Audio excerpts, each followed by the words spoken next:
Anti മധുരക്കിഴങ്ങ്. മധുരക്കിഴങ്ങാ? Yes.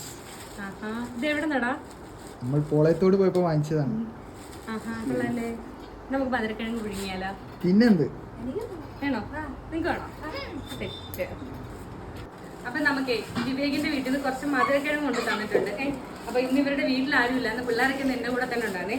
അപ്പൊ നമുക്ക് എന്തായാലും പിള്ളേർക്ക് കൊടുക്കാൻ വേണ്ടിട്ട് മധുരക്കിഴങ്ങ് പുഴുങ്ങാൻ. ശരി കുട്ടിയാണല്ലോ, എവിടെ പോകാനായി ഒരുങ്ങിയിരിക്കുന്നേ? അപ്പോൾ ഇതാണ് നമ്മുടെ മധുരക്കിഴങ്ങെല്ലാം കൂടെ നമുക്കൊന്ന് വൃത്തിയാക്കി എടുക്കാമെന്ന് പറഞ്ഞ് ഞാൻ ബേസിലോട്ട് എടുത്തിട്ടിട്ടുണ്ട്. അപ്പോഴത്തേക്കും നമ്മുടെ പിള്ളേർ ട്യൂഷന് പോയിട്ടുണ്ട് കേട്ടോ. അവരിത് സന്ധ്യയാവും വരാൻ. ഞാനിതൊക്കെ ഒന്ന് വൃത്തിയാക്കി എടുക്കട്ടെ എന്ന് വിചാരിച്ചിട്ട് എല്ലാം കട്ട് ചെയ്തൊക്കെ എടുത്ത് കഴുകി വൃത്തിയാക്കിയൊക്കെ എടുക്കുന്നുണ്ട്. പിന്നെ ഇത് കുക്കറിൽ വെക്കണോ ചെറിയ പാത്രത്തിൽ വെച്ച് വേവിക്കണോ എന്ന് ഞാനിങ്ങനെ ആലോചിച്ചിരുന്നു. പിന്നെ ഞാൻ ഇടയ്ക്കൊരു വീഡിയോയിലൊക്കെ കണ്ടിട്ട് ഒറ്റ വിസിലിനകത്ത് വേഗം നല്ല രീതിക്ക് വരും എന്നുള്ളത്. പിന്നെ ഇത് വെന്തുടഞ്ഞ് പോകുന്നത് ഒരു ടാസ്ക് ആയതുകൊണ്ട് ഞാൻ രണ്ടും കൽപ്പിച്ച് ഇങ്ങനെ തന്നെ വെച്ചു കേട്ടോ.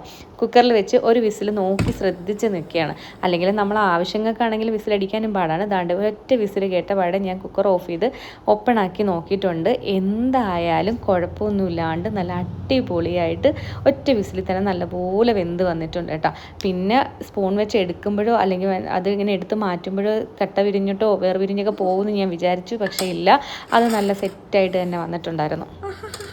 ചൂട്, ഭയങ്കര ചൂട്. ഇതാണ്ട് ഞാൻ വിചാരിച്ചത് വെന്തുടഞ്ഞു പോകുന്നു കേട്ടോ. എപ്പോൾ ചെയ്താലും ഉടഞ്ഞു പോകാനാണ് പതിവ്.